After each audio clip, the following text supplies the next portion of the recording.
Welcome to Two Therapists Talking. The hope for this podcast is to talk about important issues related to couples and individuals who are struggling in their lives with many different issues.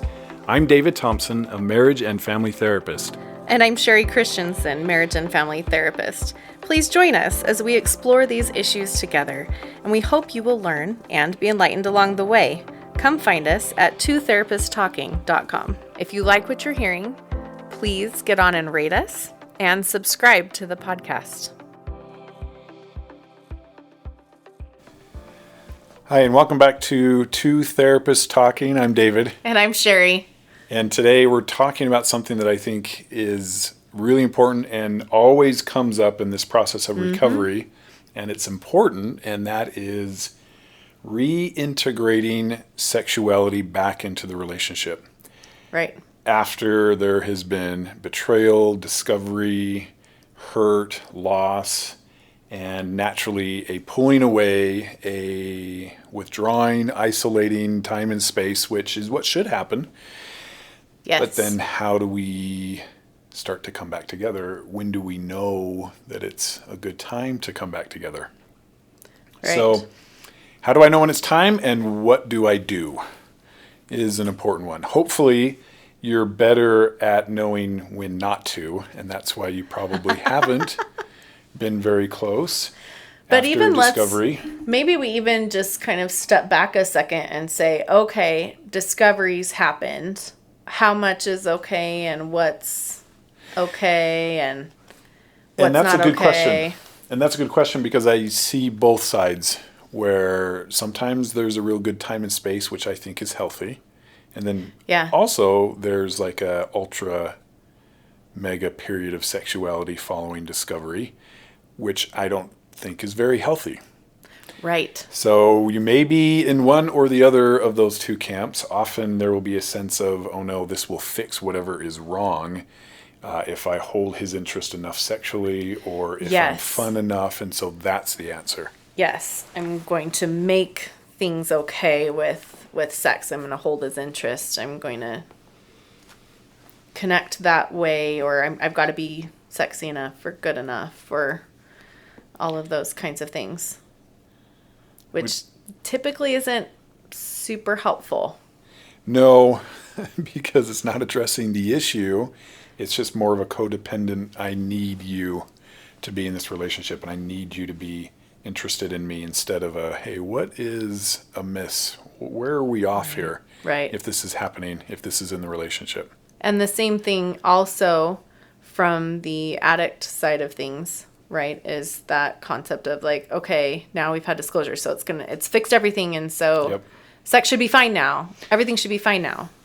Yep. And they love that the wife will be more sexual in this period. In fact, I have heard over and over again that the month or two following disclosure or discovery was like the best time in our marriage. At least probably from that angle of it. Yeah. Where the wife was very sensitive to those things and was trying to be everything. But that doesn't last. I don't know that I have ever seen that last. And so how do we approach this in a healthy way? Yes. We don't just want to be kind of throwing sex into the mix to try to fix the problems and fix those issues. So typically what I encourage is some space there. Like, okay, we've had disclosure, or you've just found out you've had a D-Day, and we're coming in, which is discovery day for people who are not as familiar with that term. And we're looking for some space. So we want some time and some space separate from sexuality. So not necessarily a sex fast per se, which we will absolutely talk about, but a space of time where there's no expectation of sex. There's no expectation of connection in a sexual way. And that can kind of be set to the side a little bit as you're trying to navigate this new information that's come up. Right. sex really ought to be an expression of an already existing trust and love, Yes. not sort of a substitute for. Yes. And so, obviously, with discovery, there is a lot of hurt, there's betrayal, there's a lack of trust. And so, the sex ought to be put on hold. Yeah. And both of you just focus on slowing down and regrounding yourselves and figuring things out. Because that expression of love is probably quite confused at that point. Yes. Absolutely. And especially as you're looking back and thinking for the spouse, how much of the sex that was occurring prior to that was done from this loving, trusting space. Definitely. So there's a lot of confusion, a lot of sorting through around sexuality and kind of figuring out, okay, what is going on here for me and for our relationship. And oftentimes I'll have spouses who are now thinking back and going, oh, there's these couple of times when, or lots of times when I felt pushed and, oh, wow. So now I need to really kind of refigure out what my boundaries around sex are. Or maybe you've done things that now you realize, oh, if I had realized that this was going on in the relationship, I wouldn't have made these choices. And that's a lot of the betrayal, isn't it? Mm-hmm. I was completely vulnerable and exposed and open and giving of myself in a way that is only unique to us. Mm-hmm. And this was happening and I didn't know. Yes. And that takes time and space to work through and heal for sure. Yeah. So there's going to be a lot of things that you're going to have to navigate and work through and really come to, okay, if this is where things are, then I may choose to act in a sexual way very differently in the future. Right. Whether that's something as, smaller, such as a boundary around, okay, where I'm touched versus maybe even the type of sex that we're having. And it can even be as big as maybe before you did a lot of videoing of each other or different things like that. And now that doesn't feel as safe. Right. Instead of fun, exciting, exploratory sex, which is, hopefully in a really trusting relationship, it becomes slowing way down and just building back into the connection of it. Yes. Less of the fun excitement of it, but more of just the touch and the contact and the eye contact. And which part of this is sensate focus as well, which we're going to talk. We will talk about that a little bit about. Yeah, either today or in another episode, we'll kind of go into some of those things. We'll touch on some of these options.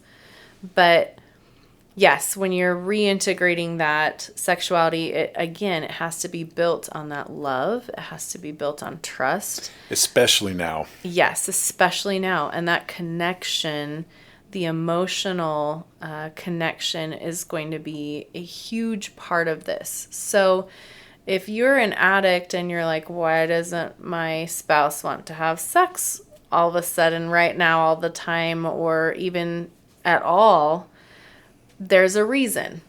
And I think David's really good at kind of drilling this into the addict's head. So I don't know if you want to speak to that a little bit and some of the things that you share with them. Yeah, the idea definitely is most guys have had experiences where they're thinking about sex or they've been thinking about sex that day, but then they come home and they're grumpy or grouchy. There's a fight, there's a disagreement, but they are still ready. And then, you put the kids to bed and the time arrives where they're thinking, now we get to be intimate. But she's not thinking that, especially after the disagreement, especially after the frustration. But the guys can put that in a compartment that's really far away. It's kind of a running joke, right? Where the guy says, hey, I was hoping that we could have sex or fool around or mess around or whatever phrase couples have, because I've learned each couple has their unique little phrase for it, which is fun. And what he hears is, after what you said to me at 6 o'clock, And he's like, wait, what? What happened? He's already put it away because his brain is compartmentalized, and that's not how her brain works. Her brain is one big spool of wire. It's all connected. Yeah. And by the way, her brain works better in a lot of ways. Her corpus callosum is significantly larger. The halves of her brain talk better. And so the way she processes, the way she remembers is very different. And this is important to note. Yeah. So she's been tremendously hurt by the discovery, by the betrayal, and she's quite far if she's being honest with herself. And sometimes they go to the other end of, I'm going to give you everything I think you want just to stay in this relationship. But again, that's more of a codependent reaction. Right. If she's being honest, she needs a lot of time and space. Yeah. In fact, she's just kind of disgusted in the whole situation and what's happened. Mm-hmm. And you are not who she thought you were. Mm-hmm. And now she's got to figure that out. So kind of like the fight situation, she's not going to be thinking about it. Well, especially now, she's not going to be thinking about it. Yeah. And even if she is, I will tell my guys, hey, just slow down. Yeah. Even if she's willing. And that's kind of the sex fast that we talk a little bit about. The sex fast is just what it sounds like. And we say fast because it's sort of with the purpose, hopefully. It's not just the absence of sex, but it's intentionally pursuing something else and being very deliberate about that. So a sex fast would be no sex or anything sexual, by the way. So that means you're not sitting and making out. Yes, no, doing that's everything sexual but. too, right. No, this is, you're taking that off the table, and you can say 30 days or 60 days or 90 days. Yeah. I don't know that I've ever gone over 90 days. Yeah. For a therapeutic sex fast, 90 days is kind of the longest. I think I usually do around 60 days. Right.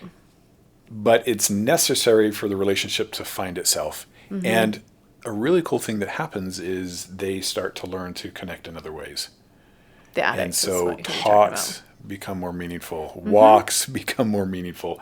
Time together, things like running errands, which just weren't that big a deal before, become special. Yeah. And the guys really notice this too. Like they benefit from it. Yeah, they're frustrated sexually when something like this is happening, but it forces the relationship to get around it. Right. And it does, because your brain needs it. Emotional connection. It needs connection, and so it figures it out. Yeah, I love that. If you're not currently doing a sex fast, backing up to maybe lesser boundaries than that, but still, sex needs to be very boundaried. Mm-hmm. And that can sometimes, addicts and even the spouses will say, oh, gosh, that feels very constraining. But what we really want to do is create a lot of structure around that so that there is some emotional safety there. Mm-hmm. And so what that can look like a lot of times is permission for any physical contact. I love it. Yes. I love this one, actually. Any physical contact. If you want to give me a hug, you should ask first. Yeah. For one, it makes her feel safe. She's not going to have to worry about, a lot of women often are already worried about what is he wanting that I'm not really ready for in the mood for anyway. And that's before all this stuff. So sometimes it's even worse after. But if you want to give her a hug or hold her hand or anything physical, ask first. Yes. It's really respectful, and it's a way to say, I see you, you're important to me, which, again, has been lost in the betrayal. Mm-hmm. Naturally, it's been lost. And so, hey, I'm really feeling good about our talk.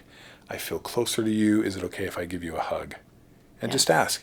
And if she says no, that's okay. Yes. Don't get upset. It's not about you. It's not a personal thing. And it's not about your worth, right? Your worth is still 100%. It'll feel like rejection for sure, but this is part of you respecting and rebuilding and showing her that she's that important to you. Yeah. And this only works, by the way, if the spouse is holding good boundaries. So yes. if This is a both and thing. Yes. And I talk a lot with my clients about this is a both and thing. both and You have to be, the addict has to be respectful of the boundaries, respectful of making sure they're asking permission. They're asking permission only for what they're doing, right? You know, Right. oh, can I give you a hug? This is not going to turn into a grabbing your butt kind of a thing, right? Like, this is the permission for exactly what is occurring. And then the spouse also has to hold the boundary, right? And actually respect themselves enough to Right. say, this is what I wanted and this is what I'm agreeing to, and not running right through all of those things as well. For whatever reason, whether it's a codependent or any other reason, it's important for both sides to be doing that. So permission for any kind of physical touch is just, it's a beautiful way to reconnect and to say, hey, I respect you. And for the spouse to be able to have that, they're not going to be walking down the hall and, you know, be touched. And honestly, it means a lot to the spouse who's been betrayed to see you as the addict begin to exercise discipline over stuff that you might want to do. Yeah. Because there's been a real lack of confidence in, well, can you just not do what you want to do? Or can you do Right. what you don't want to do? Yeah. And so by seeing you exercise enough restraint to ask permission means a lot. Yes, it really, really does. Until such time, I will usually tell couples until everybody has agreed that that's no longer required, and if you're working with a therapist and they feel the same way. And so this can last a while.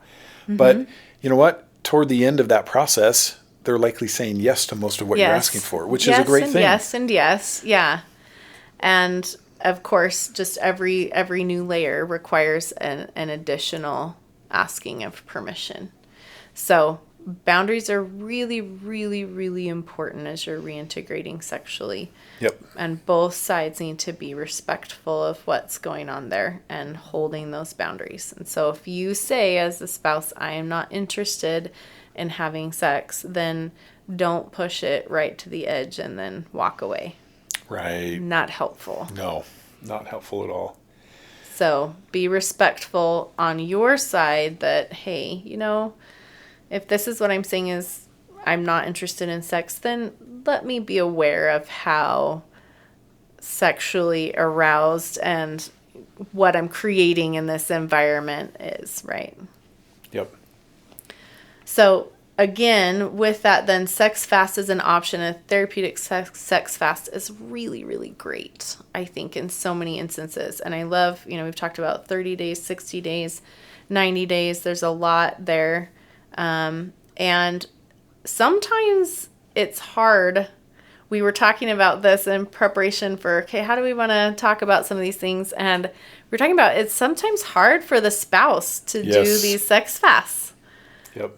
And sometimes they're the ones that blow it. Often they're the ones that blow it. And my addict comes in and I'm like, how are you doing? And he's like, well, we're starting over on the sex fast. I'm like, so you, he says, no, not me. It wasn't me. I'm like, wait, it wasn't you. So what happened? And the wife reached a point of just, you know, this is really hard for her too. Yeah.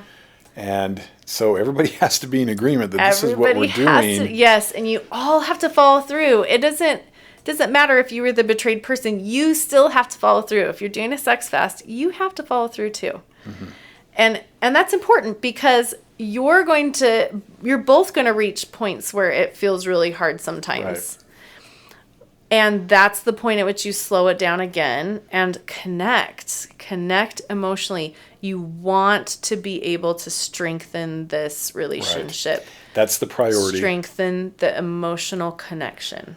Delaying of gratification. Yes. Sexual gratification, because emotional gratification can you fill that bucket all day. Exponentially in a process like this. And it's so important because, again, we're rebuilding starting from that ground up. And so that baseline connection is that deep emotional connection. You want to build that. Mm-hmm. That's where you want to start from.